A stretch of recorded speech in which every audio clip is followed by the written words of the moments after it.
हा, मुंग्यांच्या जगात धडा समजला? हो. समजलं का पण?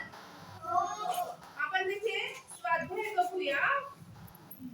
एका वाक्यात उत्तरे द्या. कीटकांमध्ये मुंगीचे नाव सर्वप्रथम काय म्हटले जाते? कोणाकोणाला येतं? सांग, शेजारी सांग.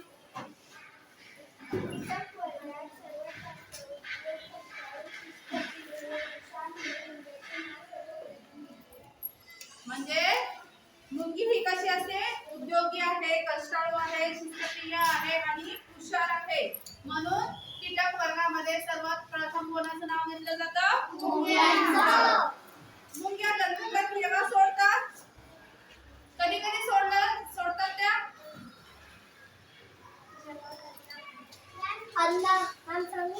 हा, कारण सांगणार.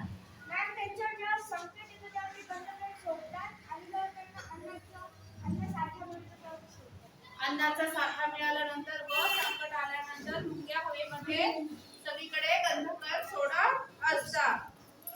मुंग्या नेहमी कशासाठी तत्पर असतात? मुंग्या कशासाठी तत्पर असतात? स्वतःच्या आणि वसाहतीचे संरक्षण करण्यासाठी मुंग्या तत्पर असतात.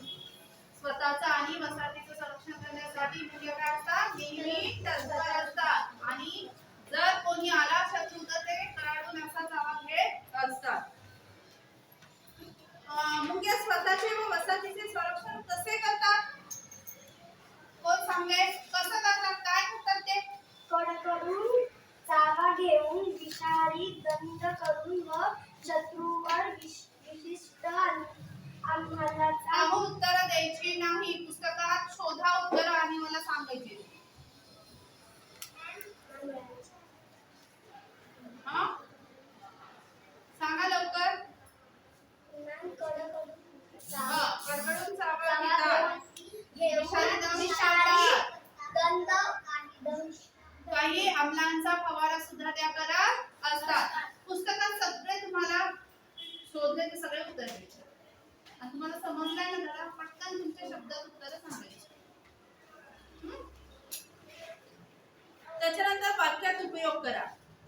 माग घेणे.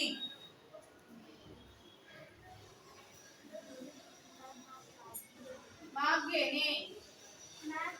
हा, सांगा वैष्णवी. आणि सांगा. माग घेणे म्हणजे पाठीमागे लागायचं. ती वस्तू मिळेपर्यंत त्याच्या मागेच लागायचं. त्याला काय माग घेणे? बघ, माग काढणे. सांगा. कृष्णाला शाळेतून यायला उशीर झाले म्हणून ताईने माग काढला. आणखी सांगा म्हणे. मला मी पूर्वीच्या वस्तूंचा माग काढला. बरं, आणखी. हा, चोराचा माग काढत पोलीस जंगलात पोहोचले. चोराचा माग काढत पोलीस कुठे पोहोचले? जंगलात. जो शब्द सांगितला असतो तो वाक्यामध्ये तो आला पाहिजे आणि वाक्य पूर्ण असलं पाहिजे. अर्थपूर्ण सुद्धा असायला हवं. फवारा सोडणे. फवारा सोडणे काय? माझ्या आजोबांनी शेतीत फवारा सोडला. बरं, छान, व्हेरी गुड. कड्यावर चढताना सरांनी सगळ्यांना सावध केले. त्याच्यानंतर तत्पर असणे. मुंग्या कशासाठी तत्पर होत्या? दुसऱ्याला मदत करायला पहिले तत्पर असणे. पूर्ण व्यवस्थित वाक्य सांगा. तत्पर असणे. अवनी.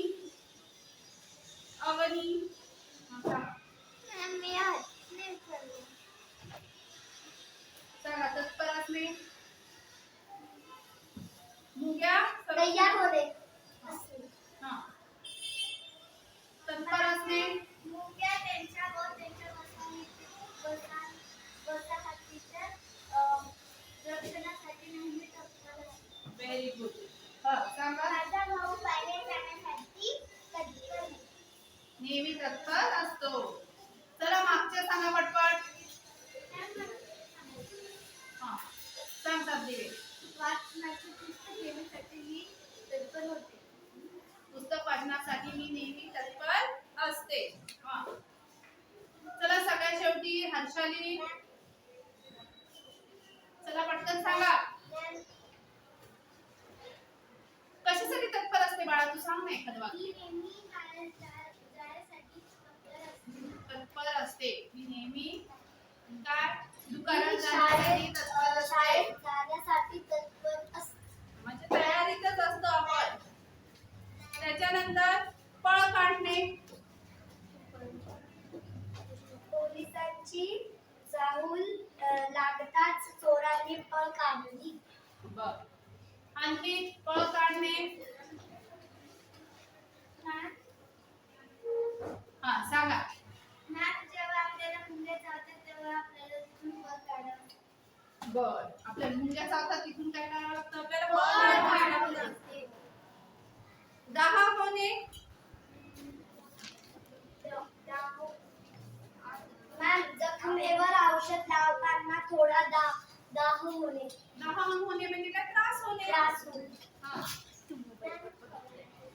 हा? एकदा तिचं होती. सान्वी सांग. खेळता खेळता मला दाह झाली. हा.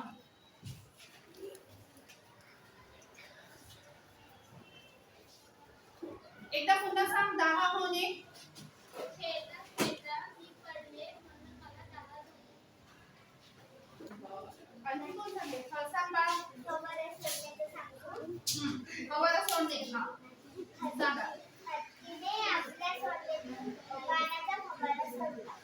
बर आता तुमच्या शब्दात उत्तरे द्यायचं. माणसाला दंश करणारे मुंग्याप्रमाणे दुसरे कीटक कोणते? त्याच्या दंशाचा माणसावर काय परिणाम होतो?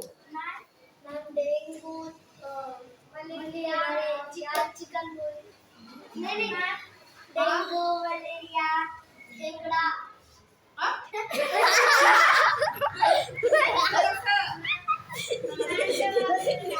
हा. हो. तर वेगवेगळे आपल्याला आता साथीचे रोग सुद्धा होतात.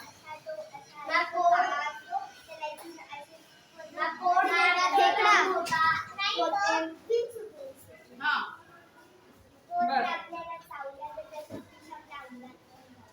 बर अन्न साखळी म्हणजे काय? तुम्हाला सांगितलं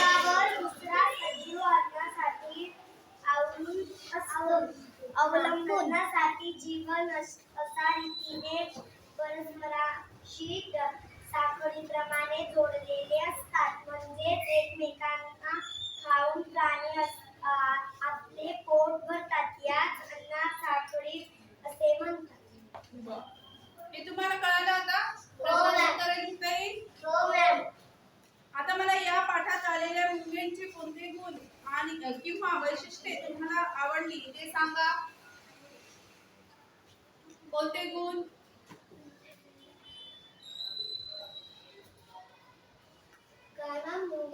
मुंग्यांकडून कोणते गुण घेण्यासारखे आहे सांगा. वैष्णवी सांग. शिस्त. शिस्त. आणखी आणखी कोणते कोणते गुण? शिस्तीने वागावे व कधी आळसीपणा नाही. आळस करू नये. आणखी काम करावे. तुला काम करावे. एकमेकांना मदत करण्यासाठी तत्पर असणे. हा एकमेकांना मदत सुद्धा करावी. हा सुद्धा त्यांचा गुण आहे. आणखी कपावा सांग. आपल्याला रांगेत चालायची. रांगेत चालायची म्हणजे शिस्त. चालायची. शिस्त आपल्याला लागते. त्याच्याकडून तो गुण चांगला घेता येतो. आणखी आणखी कोणता गुण चेचाडे सांग बरं. काय काय उद्योगी असतात ते असतात की नाही? कष्टाळू मेहनती असतात. समाजप्रियही असतात. समाजप्रिय पण असतात. ते कधीच आपली वसाहत सोडून जाते. ते हुशारी असतात. सहकार्याने राहतात, हुशार असतात. ते स्वतःची आपल्या वसाहतीची काळजी पण घेतात. बरं. हे तुम्हाला सगळ्यांना कळलं आणि त्यांच्याकडून जो गुण घेण्यासारखा आहे. आता आपण पुढची कविता घ्यायची. घ्यायची. कोणती कविता आहे पुढची? माहे ही कविता म्हणायची का मला? गाईड करायचं त्याचं.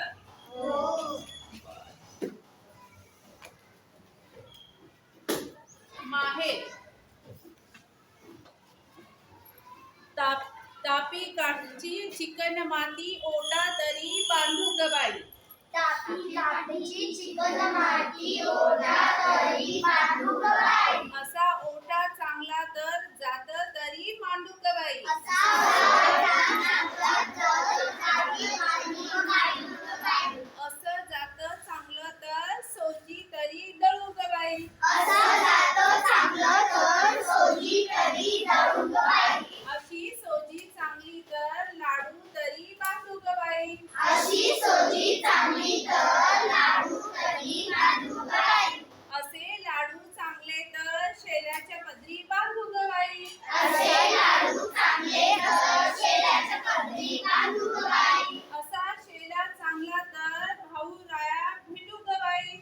असा शेला चांगला तर भाऊराया भेटू ग बाई. असा भाऊ चांगला तर दारी रथ आणील ग बाई. असा भाऊ चांगला तर दारी रथ आणील ग बाई. असा रथ चांगला तर नंदी तरी झुंपिंग ग बाई. असा रथ चांगला तर नंदी तरी झुंपिंग ग बाई. असा नंदी चांगला तर माहेराला जाऊ ग बाई. असा नंदी चांगला तर माहेराला जाऊ ग बाई. असं माहेर चांगलं तर धिंगा मस्ती करू ग बाई. असं माहेर चांगलं तर धिंगा मस्ती करू ग बाई. म्हणा बरं तुम्ही एकदा सगळ्यांनी मिळून.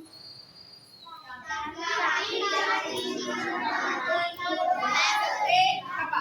1 2 3 स्टार्ट. तापी काठी चिकन माती ओढा तरी बांधू ग बाई. असा ओढा चांगला तर ताकद तरी मांडू ग बाई. असं ताकद चांगलं तर सोजी तरी दळू ग बाई. अशी सोजी चांगली तर लाडू तरी बांधू ग बाई. असे लाडू चांगले तर शेल्याच्या पदरी बांधू ग बाई. असा शेला चांगला तर भाऊराया भेटू ग बाई. असा भाऊ चांगला तर दारी रथ आणील ग बाई. असा रथ चांगला तर नंदी तरी झुंपील ग बाई. असा नंदी चांगला